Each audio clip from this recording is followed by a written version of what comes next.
कोई भी नेता हमारा विकास क्यों नहीं करता?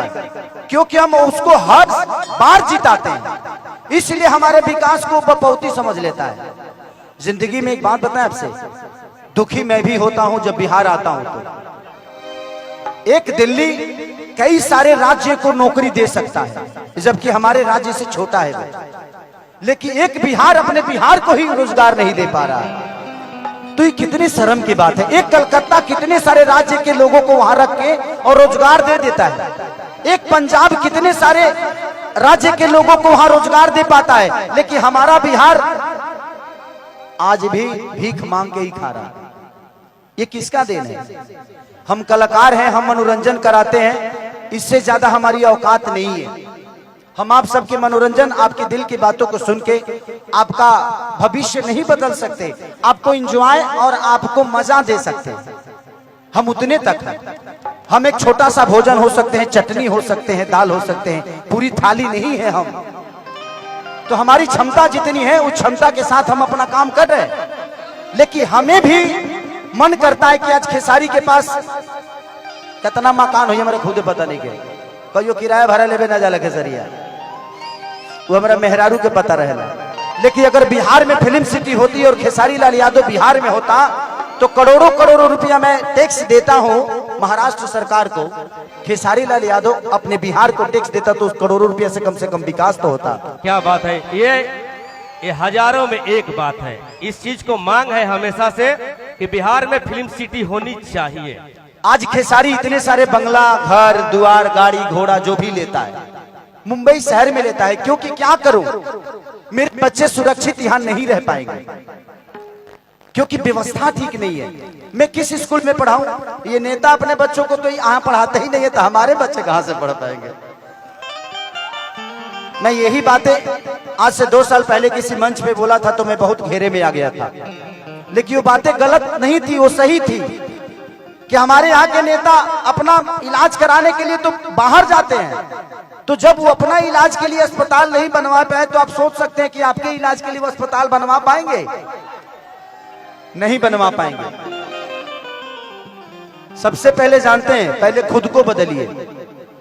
किसी का झंडा लेकर घूमने की जरूरत नहीं है, आप अपने आप को तैयार करिए। सच पूछिए तो हमारे यहाँ आईपीएस और डीएम और अधिकारी बनते हैं ना तो अपने काबिलियत से बनते हैं, उसमें सरकार का कोई योगदान नहीं होता है। हमारे यहाँ के बच्चे अगर शिक्षित होते हैं तो अपने काबिलियत से होते हैं, उसमें किसी सरकार का कोई योगदान नहीं है। और मैं अपने बड़े भाई तेजस्वी जी से एक अनुरोध करूंगा। मैं एक छोटे भाई होने के नाते एक दुख तुम है कि 14 करोड़ की आबादी में 2 लाख की नौकरी से हम बिहार सुधरने वाला नहीं है। अगर करना ही है तो बिहार में कम से कम हजारों फैक्ट्रियां डाल दीजिए। ये बताइए कि जब हमारे पास रोजी होगा तो हम रोड पे नजर आएंगे जी, हम फैक्ट्री में नजर आएंगे। आप हमें रोजी दीजिए, आप हमें व्यवस्था मत दीजिए। उतना कमाने की ताकत है जो अपनी व्यवस्था खुद कर लेंगे आप। हमें व्यवस्था तो दे दीजिए, हमें रोजी दे दीजिए। हम वोट देते हैं, आप वोट मांगने आते हैं, हम रोजी मांगने जाते हैं तो आप भूल जाते हैं कि हाँ इनको भी कुछ देना है। मुझे दुख है इस बात का, मैं नेता नहीं हूं, लेकिन आज नहीं तो कल तो बनना ही है।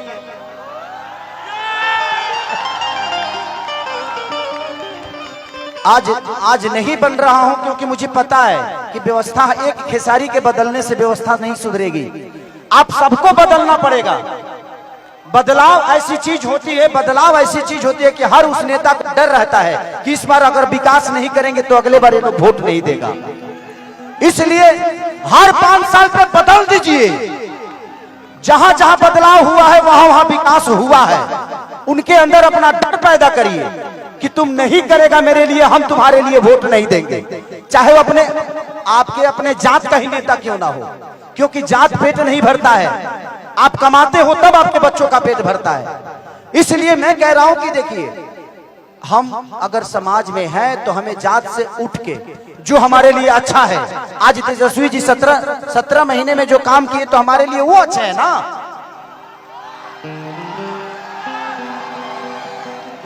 तो आप जब नहीं बदलिएगा तो फिर आपका विकास कौन करेगा? परिवार में जब एक आदमी का विरोध होता है ना तो हर आदमी कमाना शुरू कर देता है। तो कोशिश करिए हर साल, अगर तेजस्वी जी काम नहीं कर रहे उनको भी बदल दीजिए। तब जाके विकास होगा। लेकिन हमें अपने बड़े भाई पे विश्वास है कि वो आएगा तो आग लगा देगा। तो हमें बदलने की जरूरत है। मैं ये नहीं कह रहा हूं कि तेजस्वी जी को आप 20 साल बना के रखिए, नहीं। तेजस्वी जी अगर काम नहीं कर रहे हैं तो उनको भी बदलिए, क्योंकि बदलाव ऐसी चीज होती है कि जीवन में इंसान अपने आप को बदल देता है। क्योंकि हमें विकास चाहिए भाई, हमें जात नहीं चाहिए। जात पेट नहीं भरता है। आज तेजस्वी जी ने नौकरी दिया है तो सिर्फ यादवों को नहीं दिया है, पूरे बिहार के बच्चों को जिनके पास टैलेंट है उनको दिया है। अगर तेजस्वी जी अपने जात को ही प्रमोट करते, अपने बिरादरी को प्रमोट करते, तो इतने सारे लोगों को नौकरी क्यों देते? तो जब वो आदमी अपने जात से हटकर अपना काम कर रहा है तो आपको भी जात से हटना पड़ेगा और जात से हटकर अपना वोट दीजिए। जिंदगी में सबसे बड़ा अधिकार अगर होता है तो वोट का होता है, और आप नहीं समझिएगा तो आपके बच्चों का भविष्य नहीं बदलेगा। जिंदगी में मैं क्या बोला, इस 17 महीने में जो बड़े भाई तेजस्वी जी ने किया, मुझे पहली बार लगा कि हमारे भाइयों को रोजगार मिलना शुरू हो गया। इससे मैं बहुत खुश हूं इस बात से। लेकिन मैं 2 लाख से खुश नहीं हूं। 14 करोड़ की आबादी है हमारे बिहार की, तो मान के चले कि अब 50 लाख भी दे दीजिएगा तब भी उधार नहीं होने वाला है। इससे बेहतर है जो पढ़े हैं वो तो नौकरी ले लेंगे, लेकिन जो नहीं पढ़े हैं उनके लिए तो कम से कम फैक्ट्रियां लगवाइए, ताकि वो भी अपने घर के और बच्चों को पाल सके, अपने बच्चों को भविष्य सोच सके। तो दिल से दुआ है उस भाई के लिए कि उस भाई ने कम से कम 2 लाख लोगों को एक रोजगार तो दे दिया। रोजगार तो मिल गई, लेकिन तनख्वाह मिली कि नहीं कर गारंटी नहीं है। ऐसे जो केहू और के हाथ में बा, पता चलो जे आज दादा नौकरिए करत नहीं, 6 महीना से पेंशन नहीं मिल तो बहुत